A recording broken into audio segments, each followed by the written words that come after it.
Crushing value test, तो जो coarse aggregate होता है उसकी स्ट्रेंथ क्रशिंग वैल्यू टेस्ट करके जानी जाती है। So the aggregate crushing value provides a relative measure of resistance to crushing under a gradually applied compressive load. तो यहाँ पे एग्रीगेट क्रशिंग वैल्यू टेस्ट के कुछ ऑब्जेक्टिव्स है। To determine the crushing value of aggregate for road aggregates, to determine the suitability of aggregates for use in different types of road pavements. तो चलिए यहाँ पे देखते हैं एग्रीगेट क्रशिंग वैल्यू टेस्ट, जिसमें क्या क्या एपरेटस यूज होते हैं, क्या प्रोसेस है और किस तरह से कैलकुलेशन किया जाता है। So my name is Dhruv Prajapati and welcome to my YouTube channel.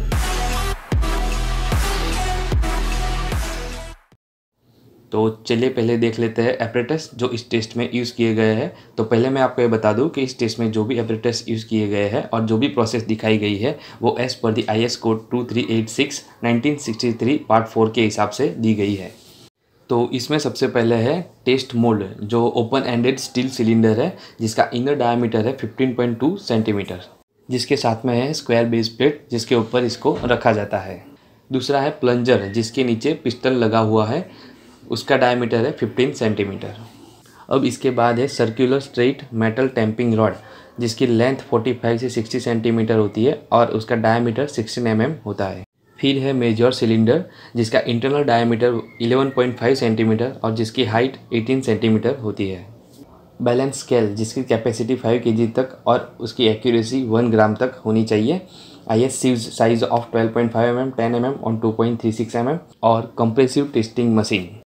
तो ये है टेस्ट के सारे एपरेटस जिसका हम अभी आगे टेस्ट के दौरान यूज़ करेंगे। तो सबसे पहले सरफेस ड्राई एग्रीगेट का जो सैंपल है उसको हम ओवन में 100 से 110 डिग्री सेल्सियस पर 4 घंटे तक, मैक्सिमम 4 घंटे तक उसको गर्म करेंगे।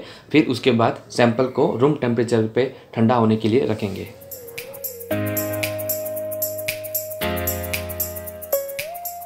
अभी हमें टेस्ट के लिए जो सैंपल तैयार करना है उसके लिए एग्रीगेट जो है उसको हम 12.5 mm और 10 mm सीव में से पास करेंगे।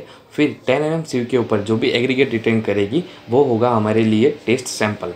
तो ओवन ड्राई जो एग्रीगेट सैंपल था उसको यहाँ पे 12.5 mm सीव के ऊपर डालेंगे और उसको अच्छे से सेक करेंगे।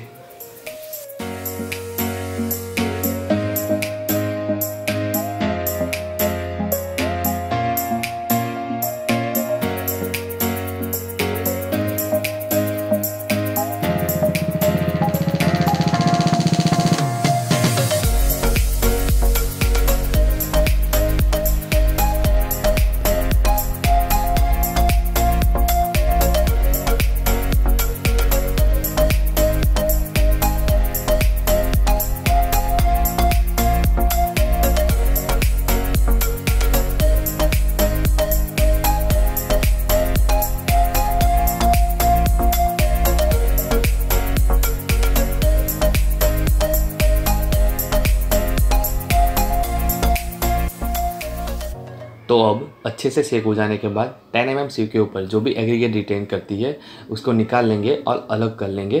तो ये हो गया हमारा एग्रीगेट सैंपल जिसका हम टेस्ट करेंगे आगे। तो पहले जो मेजर सिलेंडर है इसका हम वेट कर लेंगे और उसको नोट डाउन करेंगे। अभी एग्रीगेट का जो सैंपल था उसको मेजर सिलेंडर में भरना है। तो एग्रीगेट को 3 अप्रॉक्सीमेटली इक्वल लेयर में सिलेंडर में भरा जाएगा और हर एक लेयर के बाद उसको 16 mm की टैंपिंग रॉड से 25 टॉक देकर कॉम्पैक्ट किया जाएगा।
फिर बाद में टॉप लेयर को कॉम्पैक्ट करने के बाद उसकी टॉप सरफेस को स्ट्रेट एज से हम उसको लेवल कर लेंगे। अभी एग्रीगेट से भरे हुए सिलेंडर का हम वेट करेंगे और इस वेट में से खाली सिलेंडर का जो वेट हमें पहले मिला था उसको हम माइनस कर लेंगे, तो हमें मिल जाएगा wait of dry sample in cylinder, जो हम W1 करके नोट डाउन करेंगे। तो ये है टेस्ट मोल्ड जिसको अभी बेस प्लेट के ऊपर रखा हुआ है।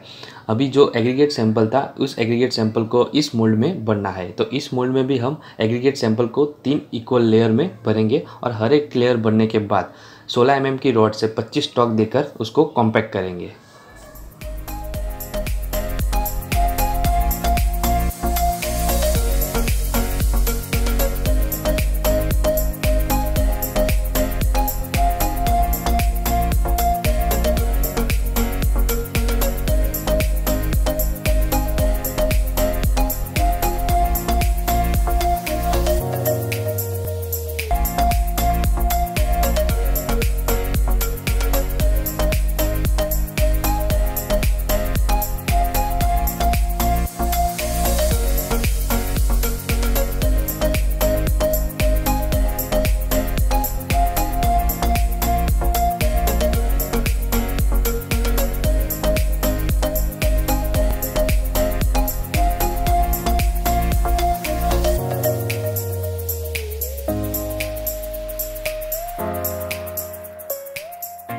आखिरी लेयर कॉम्पैक्ट हो जाने के बाद इसके ऊपर हम प्लंजर सेट करेंगे और इस होल असेंबली को बाद में कंप्रेसिव टेस्टिंग मशीन में रखेंगे।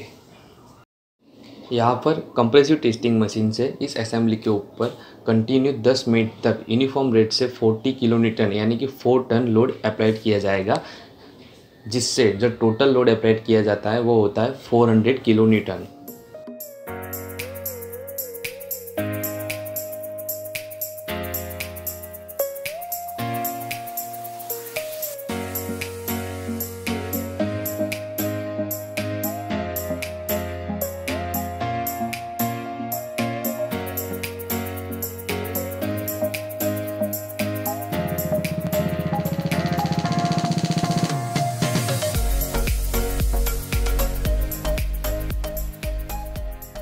अभी 10 मिनट पे कंप्रेसिव टेस्टिंग मशीन से हमने इसके ऊपर टोटल 40 टन्स यानी कि 400 किलोन्यूटन का लोड अप्लाइड किया और अभी इसको हम रिलीज़ कर लेंगे। अब ये जो पूरी असेंबली है उसको हम कंप्रेसिव टेस्टिंग मशीन में से निकाल लेंगे और उसके ऊपर रखा हुआ प्लंजर उसको हम हटा देंगे।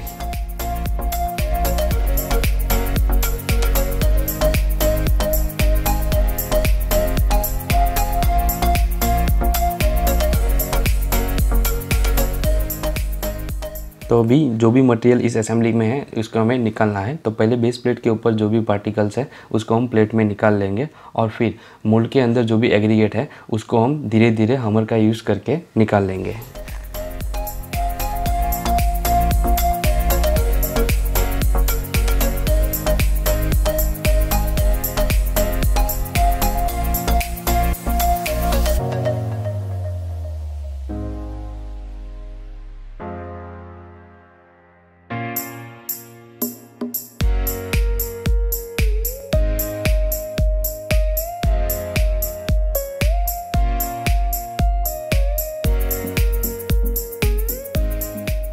अभी जो टेस्ट मोड में से निकला हुआ एग्रीगेट सैंपल है उसको हमें 2.36 mm सीव में से पास करना है। तो पहले इस मटेरियल को सीव के ऊपर डालेंगे और इसको अच्छे से सेक करेंगे।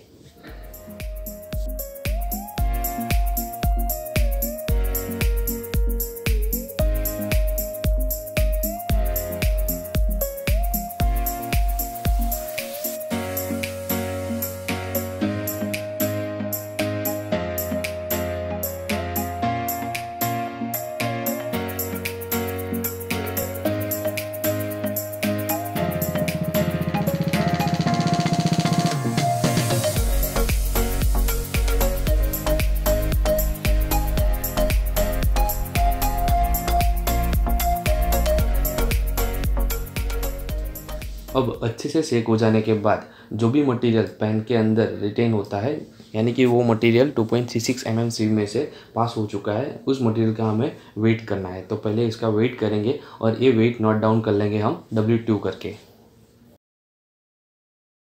तो अभी हमें दोनों वेट मिल चुके हैं। पहला जो वेट था, weight of dry sample in measure cylinder, कि मेजर सिलेंडर के अंदर जो भी एग्रीगेट आई थी उसका वेट जो था W1 ग्राम। अभी हमें जो दूसरा वेट मिला जो 2.36 mm IS सीव में से पास हुआ फ्रैक्शन, तो उसका वेट हमने नोट डाउन किया W2 ग्राम। तो अभी हमें इस दोनों वेट का यूज़ करके एग्रीगेट क्रशिंग वैल्यू निकालनी है। तो एग्रीगेट क्रशिंग वैल्यू का इक्वेशन है W2 divide by W1 into 100। तो हम इस दोनों वैल्यू को इसके अंदर पुट करेंगे तो हमें मिल जाएगी aggregate crushing value in percentage. तो यहाँ पे देखते हैं as per the IS code 1970 the aggregate crushing value shall not exceed 30% by weight for aggregate used for concrete for wearing surface such as runways, roads and pavements. यानी कि जो aggregates wearing surface जैसे कि runways हो गए, road हो गए, pavements हो गए, इसके लिए जो एग्रीगेट यूज़ होती है उसकी क्रशिंग वैल्यू 30% से ज़्यादा नहीं होनी चाहिए। And it shall not exceed 45% by weight for aggregate used for the concrete other than the wearing surfaces। यानी कि वियरिंग सरफेसेस के अलावा जहाँ पे एग्रीगेट यूज़ होती है, जिस कंक्रीट में एग्रीगेट यूज़ होती है, उस एग्रीगेट की क्रशिंग वैल्यू 45% से ज़्यादा नहीं होनी चाहिए।